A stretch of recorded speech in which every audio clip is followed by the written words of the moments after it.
Assalamualaikum. Tajuk pembentangan saya ialah analisis retorik dalam bahasa teks berita atas talian. Ini adalah ahli kumpulan iaitu Dr. Zainatul Syahidah Abdul Rahman bersama Nur Salwa binti Muhammad Darus.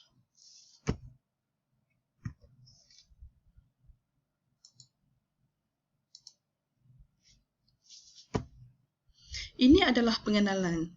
Menurut Muhammad Mazlan, retorik merupakan salah satu cabang ilmu yang berperanan sebagai satu alat pengucapan dalam menyampaikan maklumat kepada masyarakat.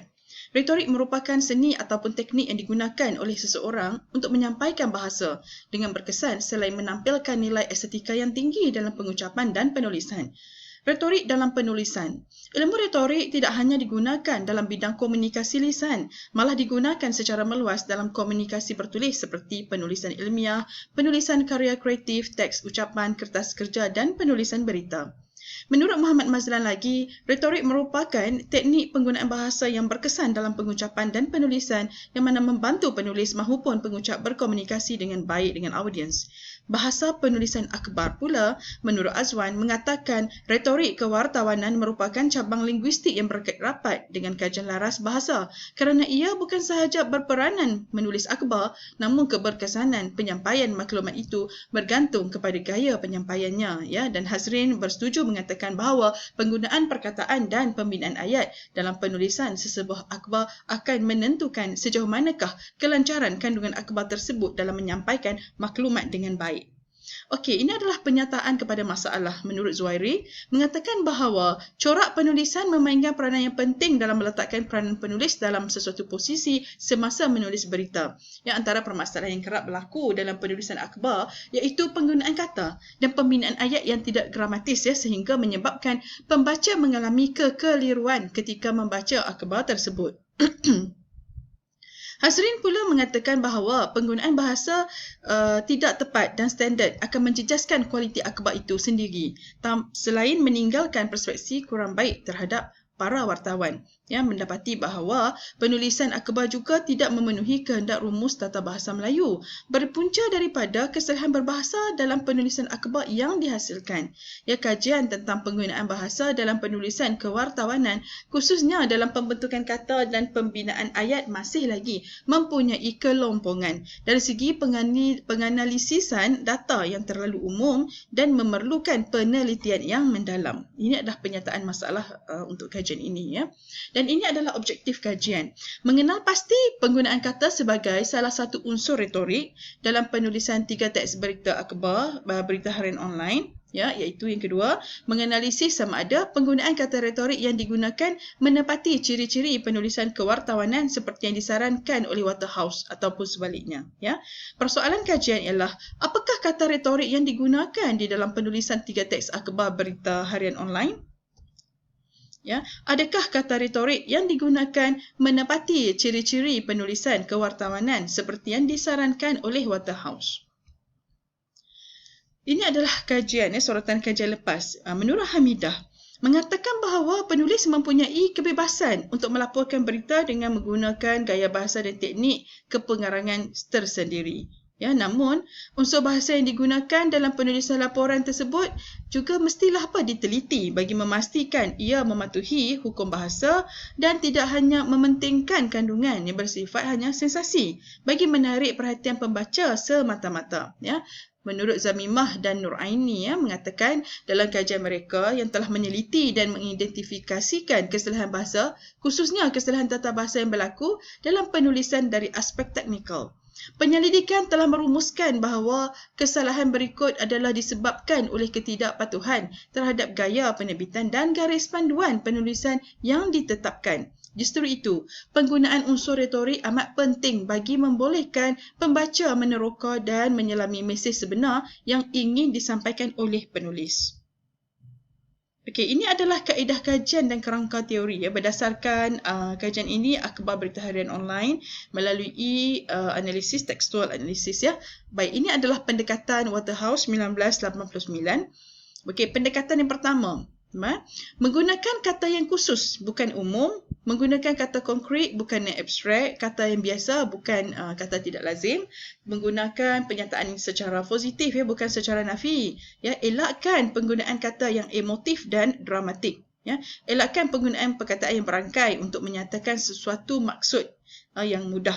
Elakkan penggunaan perkataan yang membawa makna yang sama. Elakkan menggunakan perkataan yang menunjukkan ketidakpastian. Ya. Elakkan menggunakan perkataan yang tak jelas kuantitinya, penerangan yang berlebihan, ya, perkataan mesti betul ejaan dan makna, dan elakkan menggunakan perkataan yang jargon ataupun klise. Ya. Baik, ini adalah hasil daripada analisis kajian, iaitu pertama, penggunaan kata tak lazim. Ya. Kata tidak lazim ialah kata yang jarang digunakan dalam pertuturan harian masyarakat. Perkataan tidak lazim juga tidak digunakan secara meluas dan hanya golongan tertentu sahaja yang menggunakannya. Ini kerana perkataan tidak lazim biasanya digunakan dalam bidang tertentu dan digunakan mengikut kesesuaian situasi. Baik, ini adalah contoh petikan 1, ya. Episod hitam dialami Hidayah dan sikap zalim bapanya itu adalah antara corak kes keganasan rumah tangga membabitkan si pendera mungkin daripada suami, ya, dengan tajuk dia episod hitam didera bapa kandung, ya, pada 8 Jun 2020. Baik. Berdasarkan pendekatan Waterhouse ini, penulis atau wartawan perlu menggunakan perkataan yang biasa untuk memerihal sesuatu peristiwa atau tindakan. Menurut Kamus Dewan, ya, perkataan episod bermaksud satu bahagian daripada sesebuah karya sastra, ya, atau drama yang muncul dalam beberapa bahagian selama satu-satu tempoh. Perkara ini jelas menunjukkan bahawa perkataan episod adalah tidak lazim dalam binaan ayat tersebut. Ya, pengkaji dah mencadangkan supaya perkataan episod digantikan dengan perkataan peristiwa, ya, agar pembaca lebih jelas, ya. Ya, hal ini kerana perkataan peristiwa adalah lebih sesuai digunakan untuk menggambarkan kisah hitam yang dialami oleh Hidayah, iaitu menjadi hamba seksual kepada bapanya. Baik, ini adalah daripada konteks ataupun penggunaan kata sinonim, ya. Eliza mengatakan bahawa sinonim adalah satu bidang semantik dan komponen ilmu linguistik yang mengkaji unsur makna ataupun hubungan antara makna dengan perkataan. Kita lihat contoh petikan ini. Stres atau tekanan hidup menjadi faktor penyebab keganasan rumah tangga. Ini masih di dalam episod hitam didera bapa kandung, ya, pada 8 Jun 2020. Waterhouse menyarankan bahawa penulis dan wartawan mestilah mengelak daripada menggunakan perkataan yang sama maksud ataupun sinonim. Contohnya di sini, perkataan faktor bermaksud unsur ataupun sebab yang menyumbang kepada sesuatu perkara. Manakala penyebab pula bermaksud sesuatu yang menjadi sebab kepada sesuatu kejadian. Baik, dalam binaan ayat tersebut, penulis mengatakan tekanan hidup mendorong kepada berlakunya keganasan rumah tangga. Secara tidak langsung, ayat tersebut mengandungi unsur lewah kerana pengulangan perkataan yang sama akan menyebabkan pembaca keliru, ya.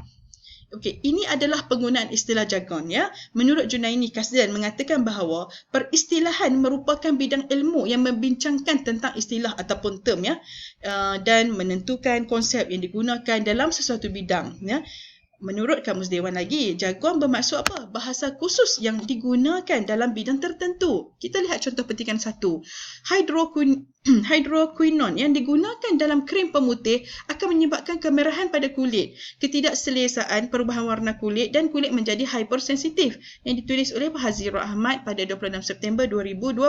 Baik, jika lihat di sini, Waterhouse menyarankan bahawa penulis perlu mengelakkan penggunaan istilah jargon. Istilah apa? Kita lihat istilah hypersensitif yang merujuk kepada keadaan terlalu sensitif terhadap ubat atau bahan kimia tersebut.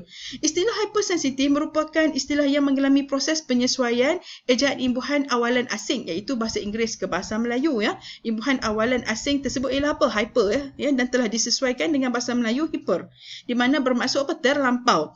Baik, dalam binaan ayat tersebut, wartawan ingin mengatakan bahawa kesan pemakaian krim pemutih yang mengandungi hydroquinone akan menyebabkan kulit menjadi terlampau sensitif terhadap bahan tersebut. Namun begitu, adalah lebih baik sekiranya wartawan menyatakan maksud hypersensitif agar pembaca lebih mudah memahami kesan daripada penggunaan krim pemutih. Ini adalah menggunakan perkataan yang menunjukkan ketidakpastian. Menurut Hasna mengatakan bahawa ketidakpastian ialah perkataan yang menghubungkan apa? Bahagian dalam wacana, dan kata yang digunakan itu menimbulkan keraguan. Kamus Dewan pula mengatakan ketidakpastian ialah perihal atau keadaan tidak pasti. Baik, kita lihat contoh petikan 1. Mungkin ramai yang beranggapan permintaan ibu bapa untuk melakukan pembedahan buang rahim ke atas anak mereka adalah keterlaluan. Ini adalah di bawah tajuk buang rahim remaja istimewa 26 September 2020. Kita lihat perkataan mungkin yang merupakan perkataan yang menunjukkan ketidakpastian dalam akhbar berita harian. Pengkaji mendapati penggunaan perkataan mungkin bahawa menunjukkan wartawan ini tidak pasti sejauh mana kebenaran atau kesahihan fakta yang disampaikan. Perkataan mungkin itu sendiri membuat andaian kerana tidak pasti jumlah individu yang menganggap permintaan ibu bapa untuk melakukan pembedahan buang rahim ke atas anak mereka adalah keterlaluan. Baik. Dengan itu menurut Hazrin, perkataan yang menunjukkan ketidakpastian seharusnya digugurkan bagi mengelakkan keraguan dalam kalangan pembaca. Jadi pengkaji mencadangkan agar penggunaan perkataan mungkin dalam kedua-dua penulisan teks berita harian digugurkan supaya pembaca tidak meragui kandungan akhbar tersebut. Baik, ini adalah kesalahan ejaan. Waterhouse menyarankan bahawa cuba mengelakkan kesalahan ejaan di dalam penulisan. Kita tengok contoh petikan 1. Pemilihan krim bebas bahan kimia perlu untuk mengelak kesan sampingan pada kulit. Berdasarkan Hazira Ahmad pada 26 September 2020. Berdasarkan petikan di atas, pengkaji mendapati bahawa perkataan samping disalah eja dan seharusnya dieja sampingan. Kerana menurut Kamus Dewan, perkataan samping merupakan kata arah bagi menentukan sesuatu arah atau lokasi laluan. Pengkaji mendapati bahawa kesalahan tersebut tidak seharusnya berlaku kerana ia boleh menyebabkan pembaca keliru tentang kesan yang boleh berlaku sekiranya memakai krim bebas bahan kimia. Kesilapan ini mungkin disebabkan oleh kesalahan teknikal ataupun kecuali wartawan ataupun editor yang melakukan proses pengeditan. Baik, kesimpulannya, penggunaan retorik dalam penulisan akhbar menentukan keberkesanan proses penyampaian maklumat kepada masyarakat. Kajian pengkaji terhadap penggunaan kata retorik dalam akhbar ini menyumbang kepada penemuan-penemuan baru penggunaan kata retorik dalam akhbar. Sumber harian berita harian bertarikh 8 Jun 26 September 2020. Sebagai penggerak kepada akhbar yang berperanan menyampaikan maklumat kepada masyarakat, maka wartawan perlulah mempertingkatkan lagi pengetahuan tentang elemen-elemen penting yang perlu diaplikasikan dalam penulisan akhbar, terutamanya akhbar atas talian. Ini kerana kebolehan wartawan menampilkan struktur kata dan ayat yang menarik dan mudah difahami oleh pembaca akan memberi tanggapan yang positif kepada posisi wartawan tersebut dan syarikat penerbitan akhbar. Baik, ini adalah bahagian rujukan. Sekian dulu daripada saya. Terima kasih.